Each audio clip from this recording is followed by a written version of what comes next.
ఇలా స్టార్ట్ అయ్యి సంవత్సరం వస్తుంది. భాష పుట్టింది దానికి అనుకూలం కాదు కాబట్టి రిలేటెడ్ గా చదువుతున్నారు. కాకపోతే నేటి సమాజంలో ప్రతి మనిషి ఎక్కువగా బానిసానాలు అలవాటనాలు మొబైల్ చరవాణి అంటే ఎవరికి తెలీదు. మొబైల్ ఫోన్ లేకుండా ఉండలేకపోతున్నాము. వాటి వల్ల ఎన్ని ఉపయోగాలు ఉన్నాయో అన్ని అనర్థాలు ఉన్నాయి. దాని గురించి నేను ఒక చిరు కవితను రాశాను. చరవాణి ఓ చరవాణి నువ్వే నా మధురవాణి, అయ్యావు నా జీవన రాణి. నిన్ను చూడకుండా మనసాగదు, నిన్ను చూస్తుంటే కాలమాగదు. గుప్పెడంట ఉంటావు, గుట్టు విప్పి చెప్తావు, పక్క పక్కనే ఉన్న పరాయిలను చేశావు. చెలిమి లేదు చొరవ లేదు, అయిన వారి ఊసు లేదు. అమ్మ లేదు నాన్న లేదు, అన్నీ నువ్వే అయ్యావు. చంటి బిడ్డ గోరు ముద్ద నిన్ను చూడ దిగదారియే.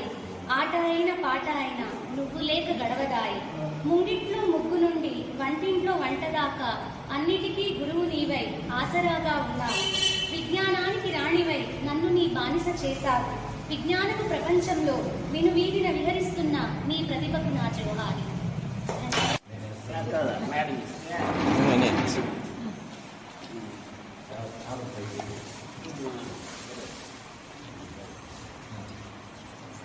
తీసుకోండి సర్టిఫికేట్ మేడం, సర్టిఫికేట్ చేతిలో తీయండి. అటువైపు చూడండి సార్ ప్లీజ్.